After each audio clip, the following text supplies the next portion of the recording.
The city glows in the night, skyscrapers pulsing with light as though the heartbeat of millions is wired into glass and steel. Behind the glow, hidden in the shadows, another pulse beats, one unseen, one digital. The story begins not in the streets, but in the silent hum of servers and the faint clicks of fingers dancing across keyboards. A new breed of crime, one without fingerprints or footprints, is rewriting the rules of danger. In a small bedroom cluttered with computer parts and glowing monitors, a young man leans forward, the light of his screens flickering across his face. He is a hacker, nameless to the world, known only by an alias stitched together from numbers and symbols. To him, crime is no longer breaking windows or slipping into vaults. It is lines of code that slip silently through firewalls, invisible yet unstoppable. The hacker's screen fills with cascading green text, lines of stolen credentials, thousands of names, dates of birth, and passwords flowing like a secret river. Each entry is a person. Someone's savings, someone's future, someone's fragile trust. To the hacker, they are not lives. They are opportunities. With a smirk, he uploads the data to a hidden forum on the dark web. Miles away, an ordinary woman prepares for work. She pours coffee, scrolls through her emails, and sets her debit card into her purse. She doesn't know that while she slept, her identity was stolen, her bank account compromised, her digital self split open like a cracked safe. By the time she checked her balance, it will already be gone. The camera shifts to a bank security center, a sterile room filled with rows of analysts watching glowing screens. An alarm flashes. An unauthorized transfer, disguised through multiple accounts, jumps across continents in seconds. The analysts scramble, tracing the digital smoke trail as it disappears into offshore accounts. It is too late. The money has vanished into the abyss. A voice of authority breaks in, steady yet urgent, as though speaking to the audience directly. This is not fiction. This is not a film. This is the new frontier crime. It is cybercrime, where the battlefield is invisible and the victims are everywhere. We are taken into the story of identity theft. A family in a quiet suburban neighborhood opens their mailbox to find bills for credit cards they never applied for. Their names, their social security numbers, their lives, stolen by unseen hands. Fear spreads across their kitchen table like a virus. How can you fight an enemy you cannot see? Cut to a police precinct, where a cybercrime unit hunches over glowing monitors. Detectives once trained to chase thieves through alleys now chase them through encrypted networks. One detective explains, "The thief never touches your door, never looks you in the eye, yet they can take everything from you." That's the terror. The lens shifts again. An elderly man answers a phone call. The voice on the other end is kind, convincing, calling him by name. The caller claims to be from his bank. They warn him of suspicious activity and ask for his account details to verify. Grateful for their concern, he gives them the numbers. Within hours, his retirement savings vanish. He sits in silence, staring at the empty account on his laptop screen. A lifetime of work, gone with a single call. The documentary voice returns grim and steady. For every new wall of defense, there is someone building a taller ladder. Cybercrime has no borders, no limits, and no mercy. It is not only the theft of money, it is the theft of trust. The scene unfolds to a corporate boardroom in New York. Executives sit around a polished table, staring at a screen displaying the words, "Data breach detected." Tens of thousands of customer records have been stolen. Emails, addresses, financial details, all gone in a single strike. Outside the skyscraper, the city buzzes unaware, but inside, panic grips the room. Lawsuits, reputation loss, billions in damages. The weight crushes down. One executive mutters, "We are at war, and we didn't even know it began." Shift again, this time to a dark apartment in Eastern Europe. Two men sit with laptops, their screens alive with fake websites that mirror real banks, real stores, real charities. Their fingers race to send out thousands of phishing emails. Each one a lure, each one baited with fear or greed. Your account is locked. You won a prize. Donate now to disaster victims. Somewhere in America, someone will click. Someone always clicks. The narrative flows into the personal story of a young student, struggling with debt, who receives an email offering a quick job as a money transfer agent. It promises easy pay, just accept deposits and forward them overseas. Desperate, he agrees. Within weeks, he is implicated in an international laundering scheme. His life spirals, a victim not only of scams, but of his own desperation. Cut to the FBI's Cyber Division headquarters. Walls and monitors glow with maps of the world, dots lighting up with attacks detected in real time. Agents move quickly, tracing IP addresses, shutting down servers, and coordinating with international forces. Yet for every network dismantled, another emerges. It's like cutting heads off a hydra, one agent says.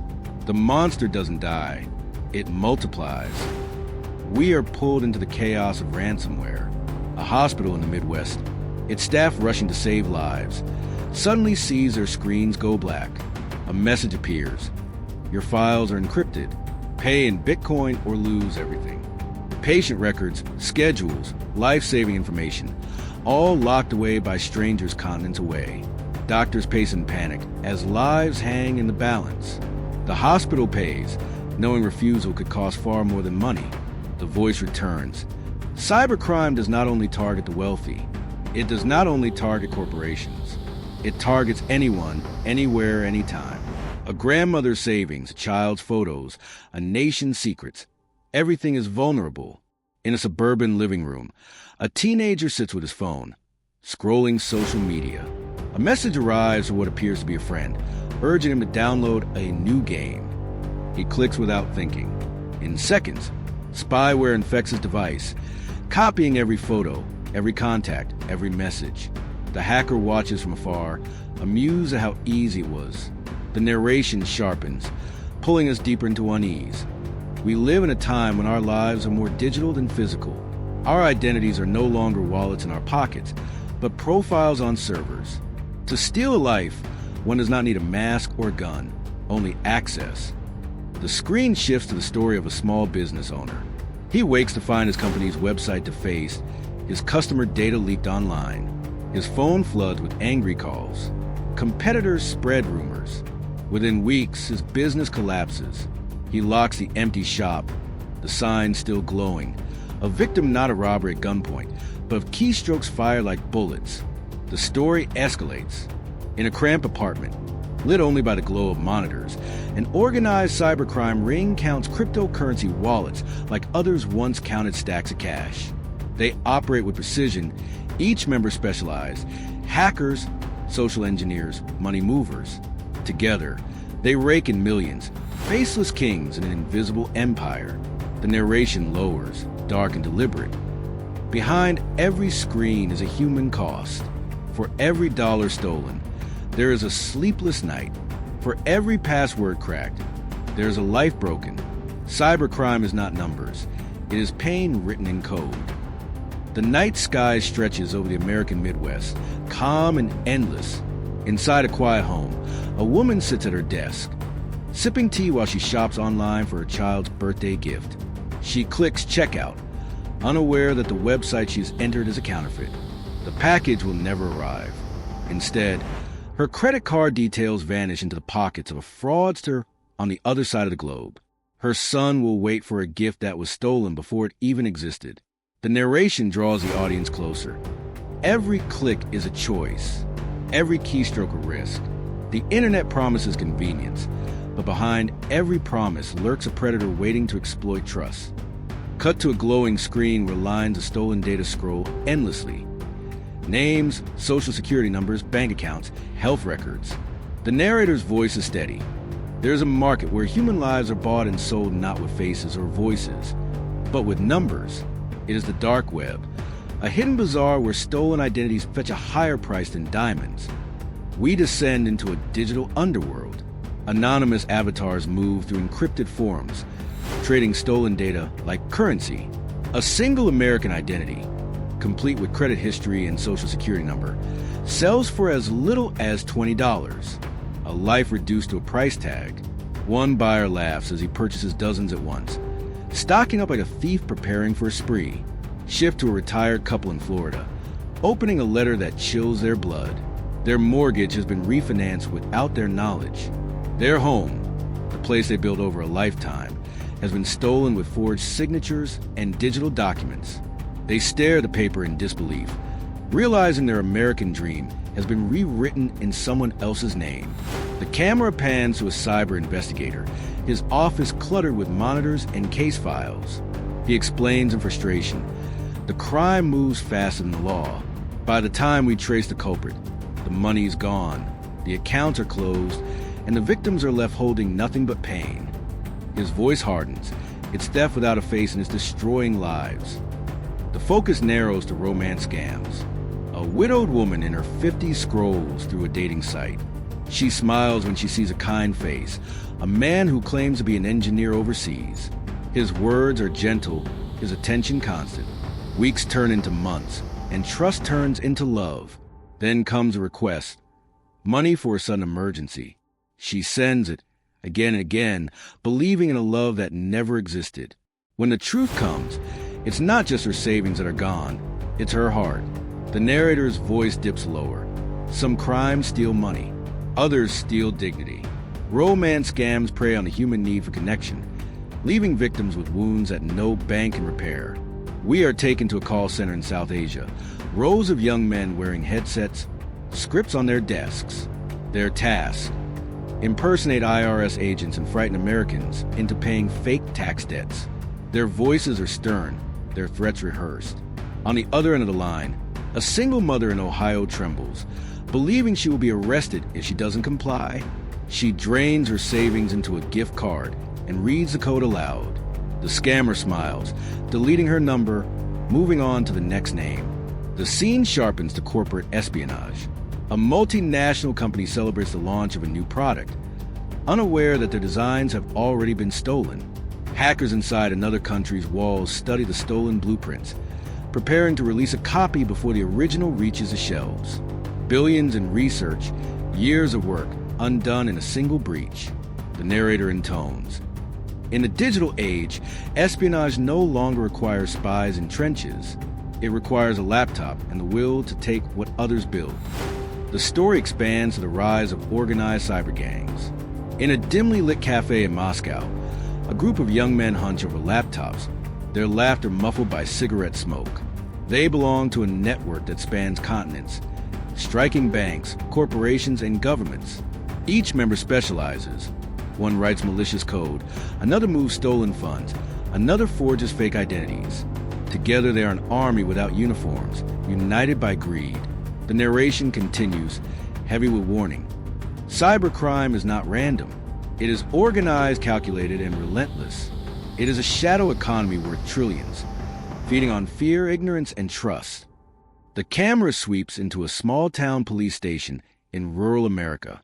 Officers trained to handle burglaries and car thefts now face crimes they barely understand.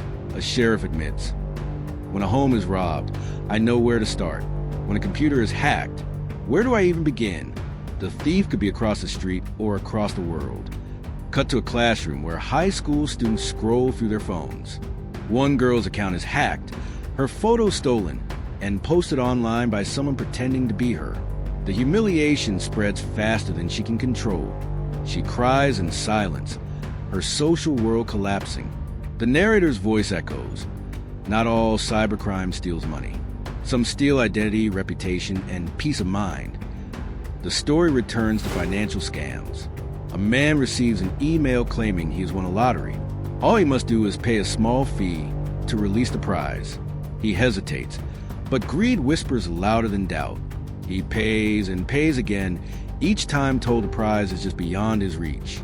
His life savings bleed away, not in one blow, but in 1,000 small cuts. We shift to government offices in Washington, D.C. Cybersecurity. Officials gather in tense meetings. On their screens are threats that stretch beyond money. Attacks on infrastructure, power grids, and water systems. One official warns, it's not just theft anymore. It's war, and the battlefield is invisible. The camera flashes to a small hospital in Texas, where staff fight to save lives amid a ransomware attack. Heart monitors blink uncertainly. Digital records vanish into encrypted voids. A surgeon slams his fist against a screen, cursing the unseen hands holding patients hostage.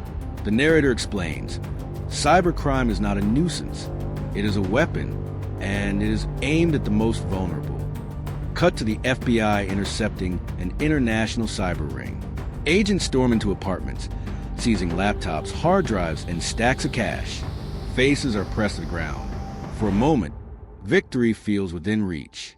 Yet as the agents celebrate, across the world another ring boots up, their screens alive with fresh code. The narrator's voice reminds us, for every takedown, another rises. The cycle does not end, it evolves. The scene grows darker. A young man in a hoodie stares at his reflection in the glow of his laptop. He was once a college student, bright and full of potential, but he fell into hacking forums, lured by the thrill of power. Now he is trapped, unable to stop, each crime pulling him deeper into a world he cannot leave. The narrator concludes this chapter. Cybercrime is not only about victims. It is also about those who lose themselves in the shadows, consumed by the very systems they control. The Capitol dome rises against the Washington sky, a symbol of strength and democracy. But inside secure rooms, lawmakers sit in hushed tones, their faces grim. Reports spread across the table. Cyber attacks against federal agencies, attempts to breach classified networks, probes into electoral systems.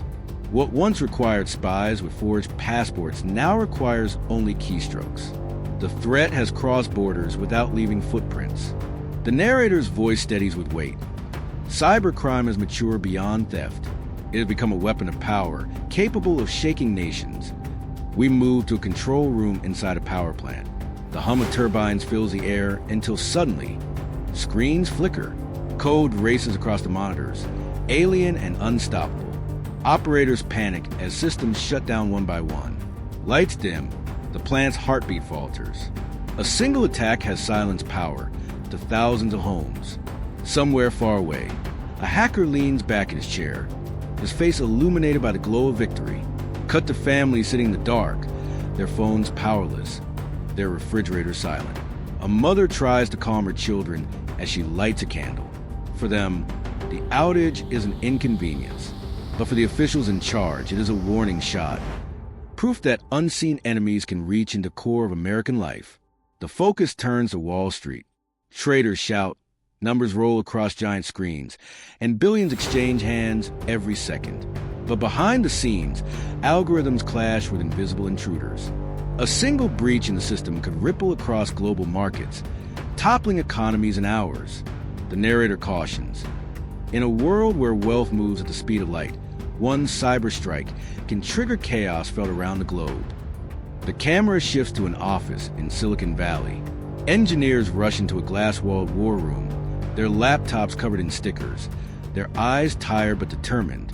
They are the silent guardians of the digital age, defending millions of users from attacks most never know exist. Their leader explains, it's constant. We build walls, they build ladders. We lock doors, they make new keys. We can never stop, only keep pace. The lens narrows to the victims often forgotten. Small businesses.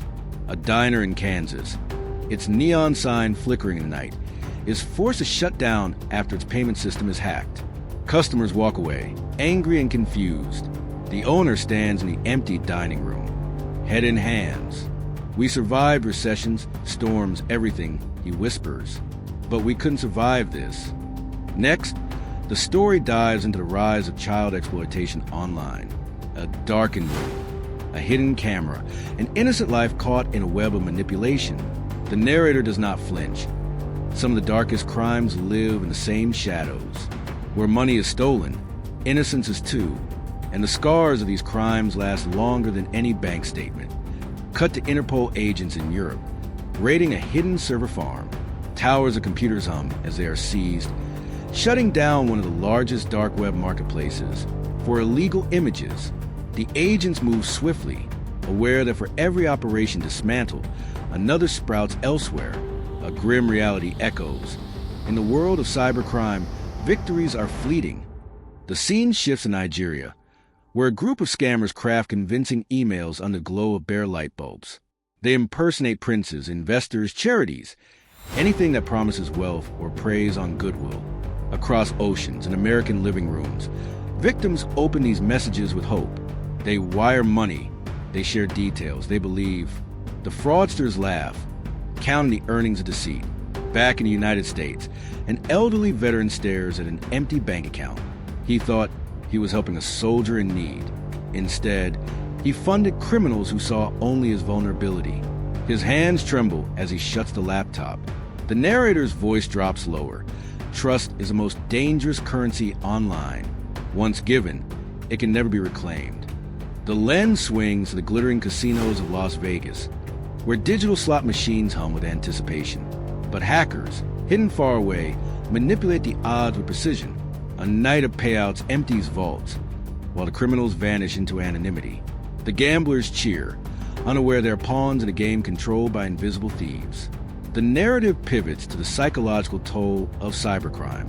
A young woman sits on her couch, scrolling through a bank statement filled with fraudulent charges. Tears run down her face as she whispers, "How do I prove I'm me?" Identity theft has stolen not only her money, but her sense of safety.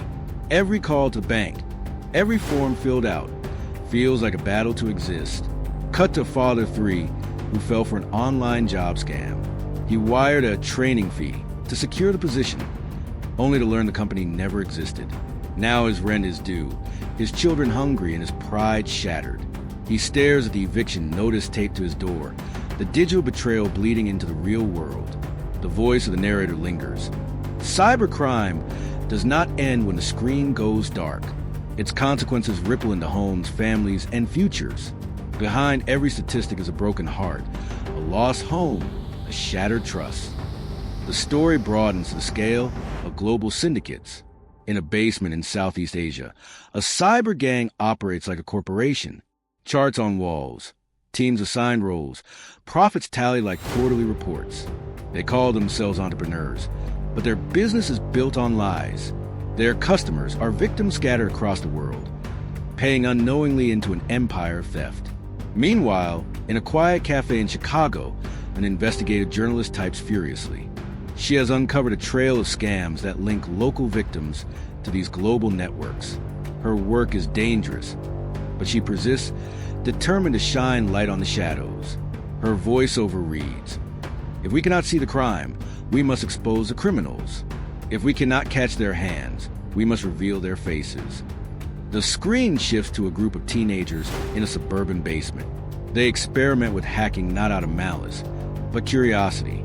They breach school networks, prank their friends, unaware of the crimes they are committing. The narrator warns, the line between curiosity and crime is thinner than ever. Many who step across it never return. Back to the FBI headquarters, where agents examine the future. Artificial intelligence, deepfakes, and quantum computing loom on the horizon. Each advance in technology offers progress, but also peril. An agent explains, the tools of tomorrow can heal the world, or be turned into weapons sharper than any before. The final scene of this chapter slows. A mother tucks her child into bed, the glow of a baby monitor beside her. She scrolls her phone one last time before sleep. She believes she is safe in her home. But somewhere far away, an intruder probes a Wi-Fi signal, searching for a way inside. The narrator's voice closes this section. The walls of our homes no longer keep us safe. The locks on our doors are meaningless. In the age of cybercrime, the battlefield is everywhere, and no one is beyond its reach. The sun rises over London, casting gold across the Thames. Inside a high-rise bank, executives gather nervously around a glowing monitor. Overnight, $80 million has vanished, siphoned through dozens of accounts in multiple countries. The criminals never touched a vault, never set foot in the building. The robbery took place entirely in the digital ether, a crime of staggering scale, executed by faceless thieves. The narrator's voice sharpens. This is the new era of grand theft. Not masked men with guns, but invisible syndicates armed with code. They strike not at vault doors, but at firewalls. The scene moves to Bangladesh, where a central bank reels from one of the largest cyber heists in history. Hackers penetrate the system, sending fraudulent transfer requests through international banking networks. Only a typo, one misspelled word, prevents billions more from being stolen. The message is clear.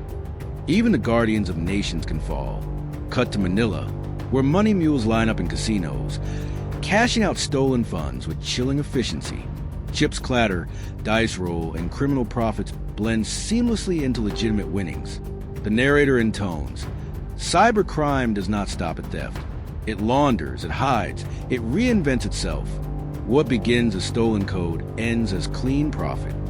Shift to a cybercrime summit in Europe. Officials from dozens of countries sit around a long table, their expressions weary. Cooperation is strained, slowed by borders and politics, while criminals cross both without resistance. One delegate admits, "We are chasing shadows. By the time we agree, they are gone." The narrator adds, "Crime has become global, but justice remains local." The focus returns to America. In a quiet neighborhood, a young couple opens a letter declaring their tax return rejected. Someone else has already filed under their names. Shock floods their faces as they realize their personal details have been stolen months earlier. The joy of expecting a refund is replaced by months of bureaucratic struggle to reclaim their identity. We move into the story of medical identity theft. A woman collapses in a hospital, only to discover that her medical records are riddled with false information. Someone has used her insurance to receive treatment. Doctors hesitate, unsure what is true. In the chaos, her life hangs in the balance. The narrator explains, when identity is stolen, it is not only finances at risk, it is health, safety, even survival. Cut to law enforcement striking back. In coordinated raids across 3 continents, agents storm apartments, seizing laptops and servers. Arrests are made, headlines roar. For a moment, justice seems victorious. But behind the celebration lies a sobering truth. For every gang dismantled, countless more wait in the shadows. The narrator warns, cybercrime is not a single enemy. It is a hydra. Cut off one head and 2 more rise. The lens shifts to the fight against child exploitation. Task forces of analysts spend endless nights scanning images, tracing IP addresses and infiltrating networks. Their work is heavy, but vital. Each child rescue becomes a reminder of what is at stake. One agent says quietly, "We cannot stop all of it, but if we save one child, one family, it is worth the weight we carry." The camera swings to Silicon Valley once more, where cybersecurity companies showcase AI systems capable of detecting threats in real time. Algorithms hunt for patterns, predicting attacks before they happen. The arms race accelerates. Defenders building stronger shields, attackers crafting sharper swords. The narrator notes, technology is both weapon and armor. In this war, the same tools that protect us are used against us. Next, the story dives into the world of deepfakes. A CEO appears to call his financial officer, requesting an urgent wire transfer. The voice is flawless, the image convincing, yet the CEO never made the call. Millions are transferred based on a ghost's sound, a forgery crafted by artificial intelligence. Trust, once the foundation of communication, becomes fragile and uncertain. The narrative moves to a high school auditorium, where students attend a seminar on online safety. An officer speaks plainly. The internet is not evil, but it is not innocent. Every post, every click, every password, it all matters. The students listen with wide eyes, realizing their lives are more exposed than they imagined. Cut to an elderly woman sitting alone in her kitchen. Her phone buzzes with another scam call. She lets it ring, too afraid to answer. She whispers to herself, "I can't trust anyone anymore." Her words carry the weight of millions who feel the same. Isolated, suspicious, scarred by invisible crimes. The lens zooms out to show the world map, glowing with red dots, each representing an ongoing cyber attack. The narrator's voice rises with urgency. At this very moment, attacks unfold across the globe. Banks, hospitals, schools, homes, none are spared. The battlefield never sleeps. We return to a hacker's den. A young man in his 20s, headphones on, fingers racing across keys. His screen floods with stolen data. For him, it is a game, a rush of adrenaline. But the camera shifts to the faces of his victims. Families crying, businesses collapsing, lives unraveling. The narrator contrasts. For one, it is a thrill. For many, it is devastation. Cut to the Department of Justice announcing indictments against high-profile hackers. Cameras flash, reporters shout. Yet even as names are revealed, the accused remain oceans away, untouchable in countries that refuse extradition. Justice is declared, but the criminals remain free. The narrator says, cybercrime thrives in the cracks of international law, slipping through the spaces where cooperation fails. The final chapter brings us to a quiet suburban home once again. A father tucks his children into bed, checking the locks on the doors and windows. He believes his family is safe. Yet in the living room, his Wi-Fi router blinks with unfamiliar activity.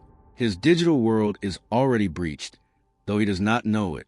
The camera lingers on the glow of the router, the soft pulse like a warning beacon. The narrator's voice deepens into a chilling conclusion. Cybercrime is a silent intruder, the unseen hand, the thief that moves without sound. It does not break doors or shatter glass. It slips into lives through screens, leaving scars that cannot be seen but will always be felt. In this age, we do not ask if we will be targeted.